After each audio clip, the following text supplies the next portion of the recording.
What if your greatest strengths aren't the ones listed on your resume, but universal characteristics that we all possess? Today's guest is taking us into the world of positive psychology and the VIA character strengths, the 24 scientifically grounded traits that help us thrive. Whether you're a manager, a parent, or just trying to be a better human, these strengths aren't just feel-good fluff. They are powerful tools for resilience, performance, and deeper connection. Today's guest is Natalya Pestalozzi. Natalya is a professional certified coach through the International Coaching Federation and a positive psychology expert with a master's in applied positive psychology. Natalya is a trainer for the Flourishing Center's Certificate in Applied Positive Psychology program, where she trains practitioners all over the world, in addition to coaching leaders in private equity, nonprofits, think tanks, and the federal government. Through her own journey in motherhood, she has a special passion for coaching parents before, during, and after pregnancy. Now I share new episodes and other tips for managers every week, so be sure to hit subscribe, click that bell so you never miss an episode. And here's my conversation with Natalya.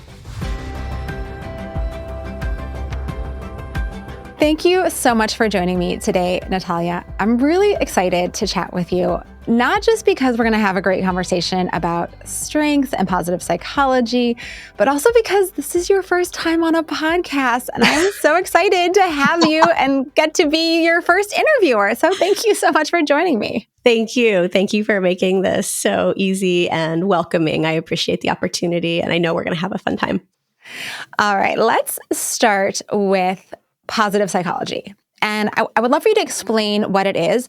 And also, because I've been reading a lot about toxic positivity, maybe just help us understand positive psychology and then how it might be different or misconstrued potentially as toxic positivity, or kind of the difference between the two. So positive psychology, just in a broad brush, right, is really the scientific study of optimal human functioning. And that's a big, right? That's big. Mm-hmm. And so what do we do? One way to unpack that is to think about the traditional psychology and what it intended to do, which really was to support people who had wounds, who needed healing, and to bring people from, say a -50 up to 0, right? So kind of fixing and healing. And the thought was, if you could just heal someone, fix that wound, then you would have this full flourishing person. And that's not actually what happens. If you do that, you are more likely to get maybe an empty person or someone who is at neutral. And so positive psychology really picks up where traditional psychology leaves off and says, hey, wait, there are all these other things that we can do that constitute a full, flourishing, vibrant life of well-being and life satisfaction. So one of the analogies, that might be helpful here is just to think about, you can, have a boat and you can be trying to plug up all the holes in your boat, but that doesn't mean that you're out sailing. So we want to actually be able to set sail with this whole other skill set that we can use, not only to support us when things are not going well, but actually to build on what is going right.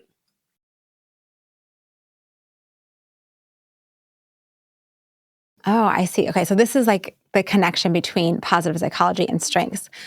But I want to make sure we hit on this toxic positivity piece, because I think before I learned about positive psychology, it kind of felt like positivity is just be happy and look at the bright side. And I see that there's actually something very, very different about the idea of positive psychology as a search for and support for human flourishing.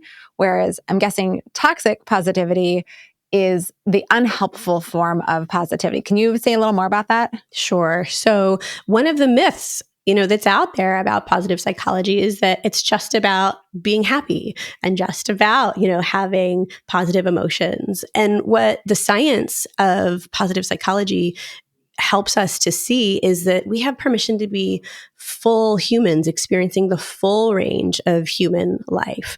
And so we want to be able to metabolize and work with all of those experiences. We don't want to get stuck in negativity. We don't want to get stuck in anger. We don't want to get stuck in depression. We also probably don't want to get stuck in like constant joy either, right? We need the full spectrum. And, one of the things that can happen, if we start chasing, it's called the hedonic treadmill, is that we, are chasing these positivity highs. And actually that's not good either.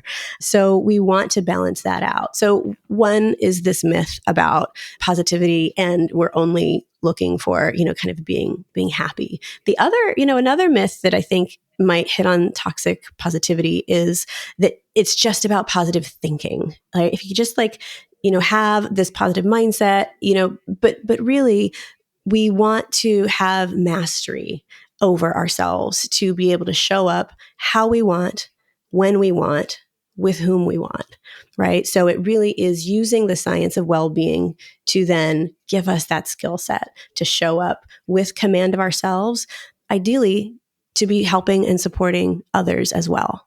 Is that helpful? Yes. And I appreciate the two nuances here, that positive psychology does not mean we're only trying to be positive all the time, and that it doesn't mean positive thinking is the right thing to do in every moment, that we can actually access that full spectrum of emotions and our full selves to show up in the right ways at the right times. And I'm glad you just unpacked that so clearly. So thank you. All right, now let's go back to this connection between positive psychology and strengths that you had started to speak to.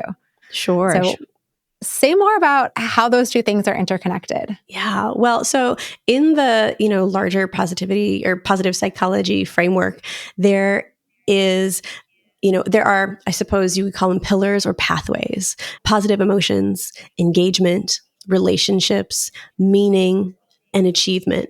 We would also add in vitality as well. But, engagement, I think, is so critical and so kind of top of mind for managers, and strengths can really live in this, in the engagement pathway to well-being. So that PERMA model that I just mentioned, that was set forth by the founder of positive psychology, Dr. Martin Seligman. And, we have access to all of these different ways, and strengths can really come into play when we think about engagement. I mean, I can imagine that when we're in our strengths or we're developing our strengths, then that can kind of lead to some of those more positive life flourishing things. Like it sucks when you're struggling with something. I can imagine that kind of takes you down. Whereas when you feel like you're really engaged, you're really leveraging your strengths, you're bringing value, that's when you kind of get lifted up into that more positive space. Is that along the same lines as you're thinking? Yes. So strengths are, really when you do feel at your best, right? So when you can deploy your strengths make you feel kind of most like yourself. Strengths makes you feel energized, you feel strong, right? And so this is when, if we can support other people in bringing their strengths forward, then this is where we start to work on like building what works, building on what the good is, rather than focusing on, just closing gaps or just fixing problems. Because absolutely, we want to close gaps and fix problems. And part of doing that is by helping, ourselves and our team, anyone who we serve, really, to bring forward the best that they can offer. And that can be through using strengths. So there are lots of different models for understanding someone's strengths. Is there a model that you particularly love? I really love the VIA character strengths, VIA character strengths, and they are so universally valued. It's one of the key things that's really important that came from the research. These strengths are timeless. They are appreciated by humans across cultures and across time, and they are available to us. They're not like skills or like talents that you have to maybe, think about being born with, or like you have it or you don't. Everybody has these 24 character strengths, and we have access to them, and we can pull them forward. We can will them forward as the occasions require. But we all not only have access to them, we appreciate seeing them in others. So they have this moral goodness that, we often don't talk about in the workplace, moral goodness. But I offer that because humans value these 24 strengths in and of themselves. We think they're important for their own sake. So when we see others demonstrating these strengths, it makes us want to be a better version of ourselves. Ooh, role modeling at its best. Yes. Can you give us an example of some of these strengths? You don't have to name all 24, but what are a couple of them? Sure. So, the big ones are hope, love, gratitude, leadership, teamwork, prudence, judgment, forgiveness, zest, humor, self-regulation. The list goes on. But, many of these we can see, they all have a place, right? They can all have a place, not just in our personal life for our overall well-being and our overall flourishing, but, we could really bring these to bear in a team setting. Yeah. And I like how you're explaining this as they're not strengths. I think how many of us in the workplace think about strengths, like she's really detail oriented, or, he's really analytical, or they are really good under pressure. But these are actually, as you're saying, kind of universal human characteristics. Can you maybe give us an example or a story from your life or from a coaching client that you worked with, and how they chose to lean into those strengths, or how those strengths kind of helped them through a challenging time? So one of the things that comes to mind is that you can have a real desire to use a strength, and if you're not able to display that strength, you notice it. You notice if they call them your signature strengths, like your top 5, but it actually feels like it's missing. So I would say that oftentimes, a client might come in and they might actually be calling something out where they really want to display this strength more. So one example might be, wanting to connect more with the team, right? I see other relationships happening, and it turns out, well, they're really high on social intelligence. They're also really high on curiosity. So something that, they see that they're wanting is more connection. So they feel that might be missing. And so then we have to start looking at, okay, how can we start to, pull on these strengths levers to have more of that connection? And also, are there other strengths that might support you in building that, depending on the context, right? What's actually happening and what it's called for. So there's the degree to which you display the strength, and then there's also the context that you need to be paying attention to as well.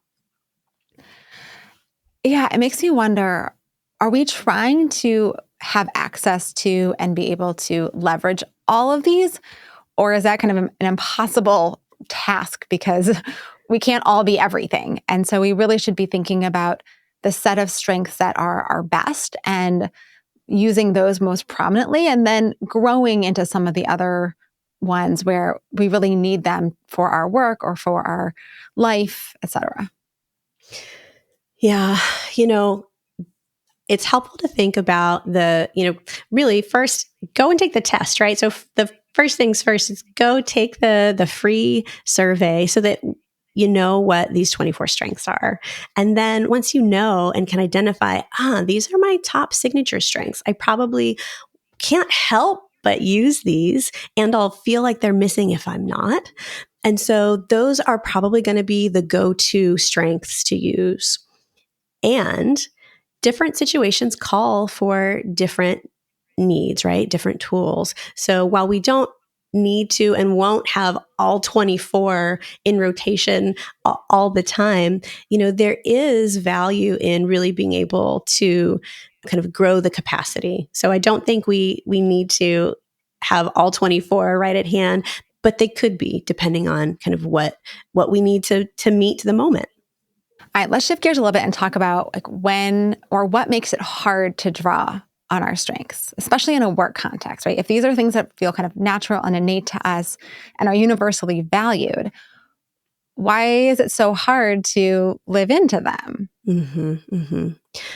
One thing that we see a lot is that the culture of our workplace really influences what we see as rewarded and valued. So one just starting point is we're kind of constantly judging, can I bring this strength forward? Is that what my boss wants? Is that what leadership wants? How will that, be reflected on me? So part of this is just, is it rewarded for in the workplace? And we can see that perhaps there are some type of, in a startup, right? Certain kinds of strengths are probably what you want to be bringing all the time. And it might not even be that a strength isn't rewarded for, but it's not going to be emphasized, right? And if you happen to have a strength there, perhaps you're feeling like, oh, why bother? That's not what they want here, right? So that can be just a starting place. Yeah, I'm thinking about when you mentioned like forgiveness, which seems amazing, and we should all be apologizing and seeking forgiveness and offering forgiveness when it's appropriate. And I can imagine that there are some work cultures where like if you apologize, it's seen as weakness. If you aren't like cutthroat and competitive, and that's kind of you're seen as not being as serious. So I can imagine how hard it might be for different cultures to value all of these different strengths. Absolutely. Well, maybe if I could just offer an example there on that idea of forgiveness, it brings to mind times when clients, they come and inevitably, right, there is a difficult conversation that might need to be had, right? Some sort of feedback conversation that is not going to be perhaps comfortable, but the time has come. And often, and this is just kind of using forgiveness as the example, but oftentimes there's been a pattern before this moment of the manager not having said something and not having said something. And now finally something needs to be said. That could be a manager very well intentionally, very well intended, thinking about, okay, mistakes happen, right? And that might be the culture that they think that they're forming, right? We want to be able to experiment. We want to be able to fail and have mistakes and have that be okay. And an overuse of forgiveness becomes permissiveness. So you might end up getting into a strength that, in fact, you have been using, but now it's gone too far in the other direction. So you've over-rotated. Oh, okay. Let's talk more about this overuse of strengths, because it seems like ideally we want to be like leveraging our strengths all the time, but now you're saying we can actually overdo it to a place where it becomes unhelpful. So can you give us another example of a strength and what overuse could look like? Well, one thing that comes up a lot, I think, is honesty. And I'll just say we can also underuse strengths. Mm-hmm. So, again, it goes back to that golden mean of, the right strength to the right degree in the right situation. And so we're constantly needing to think about what is called for.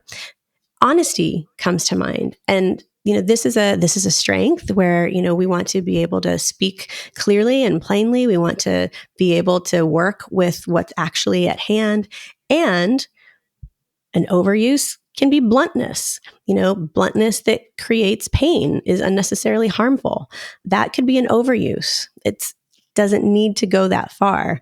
An underuse could be sugarcoating, right? To the point where people are actually not hearing what they need to hear in order to work with what's, kind of the facts of the matter. So again, we really need to notice what's happening for ourselves and think about, okay, how can I show up to the right degree with each strength? Yeah. Do you have any recommendations or tips or tricks for how we can both assess what's appropriate in a situation and also kind of know how to draw on our strengths in the moment? So, because right now I'm thinking like, this is just how I show up, right? It's just kind of who I am. And so I'm here and I'm going to do the thing that feels the way that I feel or the way that I'm going to act. Maybe I have some training in something so I know how to like self-regulate, or I know how to like say something in a certain way that's going to land better. But most of the time we're kind of just showing up as we show up. So what thoughts do you have on how we can do a better job at really understanding a situation and what's called for, and then manage ourselves to draw on those strengths appropriately?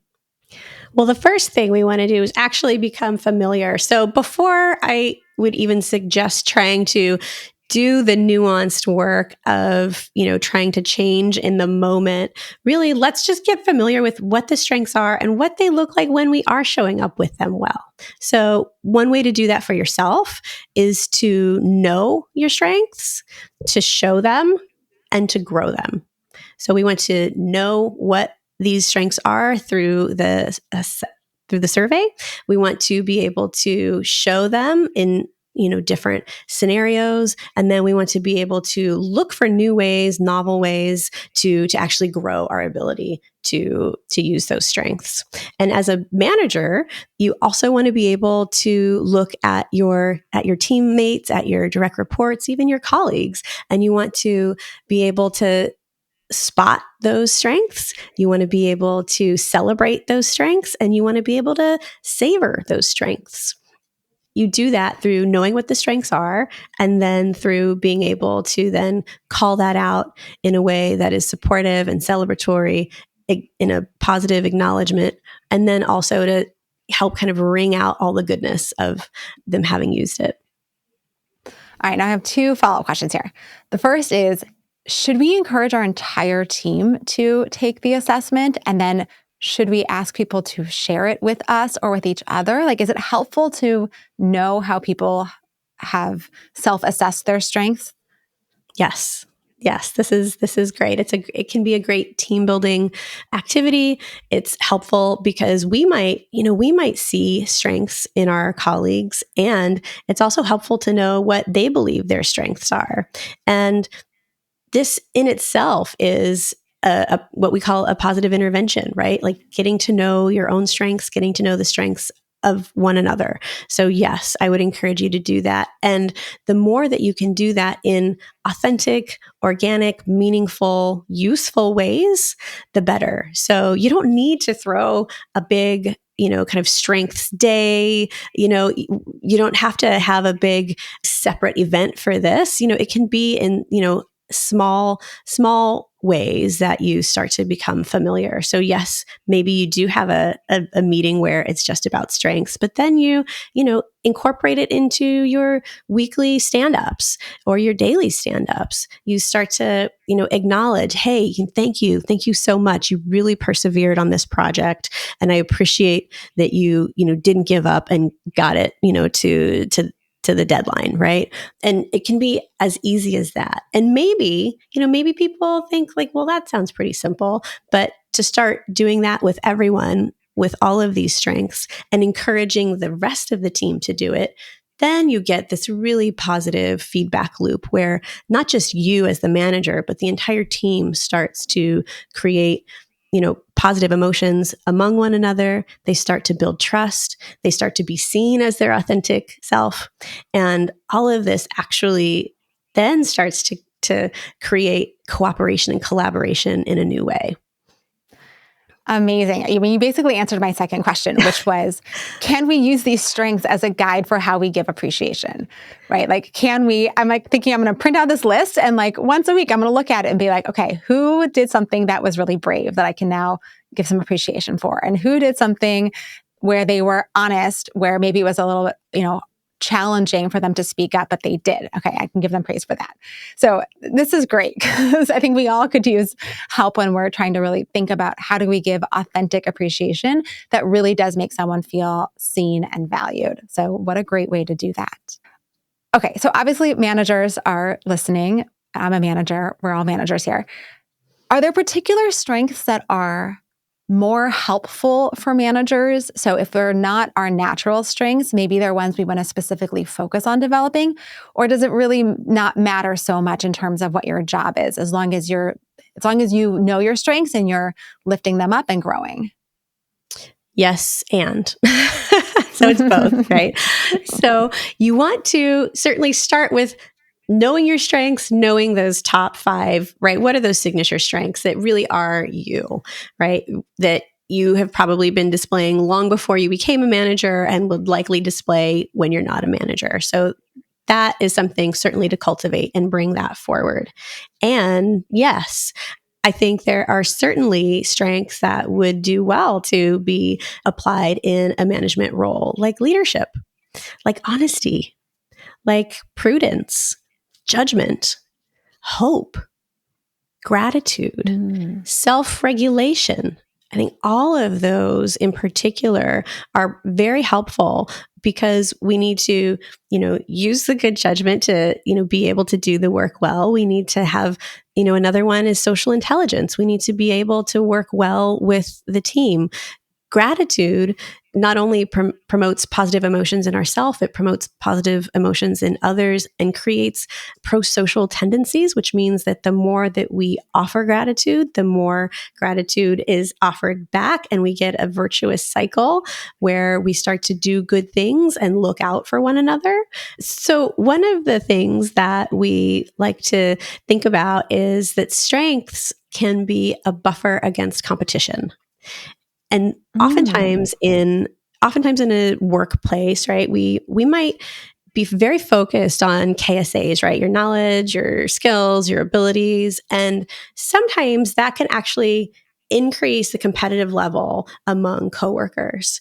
But because strengths use are inspiring to us and they inspire us to be our better selves when we witness it in one another, it actually, we can't help but like others more when we're inspired by their strengths use, which reduces competition and increases that cooperation and collaboration. I think that shouldn't be missed when we think about why start to use strengths in the workplace. Oh my, I'm so glad that you brought this up because it actually just reminds me of a meeting that I was in where someone who I have a lot of respect for and who has a lot of knowledge and wisdom, but sometimes gets on my nerves, was talking. And, earlier in the meeting, she was saying a whole bunch of things that were wonderful and brilliant, as she always does. But then she said something that was very hard for the group to hear, but really need to be said. And I was like, I actually had a moment of gratitude. I was like, I'm so glad that she brought that up. And it really does shift how you see someone. All the time that she was asking tough, good questions and bringing in her perspective, I value it. I'm glad she's there and contributing to the meeting. And sometimes it frustrates me because it feels like, oh my gosh, can we just move on? But at the same time, as soon as it became something that needed to be said, that she pointed out that was not something I had really been thinking about, suddenly it shifted from so much knowledge to, she just said something that took bravery. And that was a magical moment. So I completely understand exactly what you're saying about that shift from competition and the difference between respecting someone for their skills or their talents or their knowledge and admiring someone or being inspired by someone for their strengths. But this is where we have to start to wrap up. Okay. So, Natalya, can you tell us about a great manager that you've worked for and what made this person so fabulous? Yes. So my very first manager at, my first kind of real job, he really took the time to be a mentor. He allowed my questioning about my career and encouraged that kind of early career questioning and discovery that's needed, knowing very well and being very explicit about, you're not going to stay here and you shouldn't stay here. So please do some work to take some assessments, take some of the training, right? It was just from the get-go a very welcoming place and a very open kind of environment that he created to be able to explore and know oneself, one's strengths, one's preferences better in order to really go out and connect with what you're meant to do. And that was where I realized that I wanted to become a coach. It was through the kind of, he set the conditions to be able to do that exploration. And that was where I learned about strengths.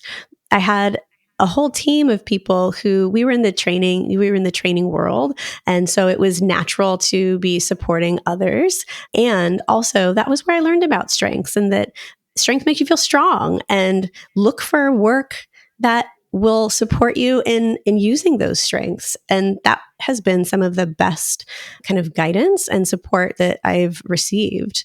I will also say that he did a very excellent job of introducing me to other people in the organization. I always felt very acknowledged. I was never too low on the ladder to be introduced to somebody quite senior. And that felt very respectful and very encouraging and allowed me to create relationships that I have sustained, to this day. Beautiful. And where can people learn more about you and keep up with your work? Thank you. People can take a look at the flourishingcenter.com/Natalya, where I instruct a 9-month certificate in applied positive psychology. So this is a 9-month course that really takes 30 years of the science of well-being and provides kind of drip feeding over these 9 months in twice weekly online classes. And that is where, when we actually come together live on Zoom, we are not just talking about the science, but we're practicing. So that's where we talk about positive interventions and we say, okay, what does this sound like when you use it with somebody else? How do we actually use this in the real world? So that is my kind of current project. I'm very excited to be supporting and starting this fall. And you can also, of course, find me on LinkedIn. Fabulous. Well, thank you again so much for joining me today. You are a fabulous guest, especially for a first-timer. So thank you so much. Thank you so much, Mamie. It's been a pleasure. Thank you.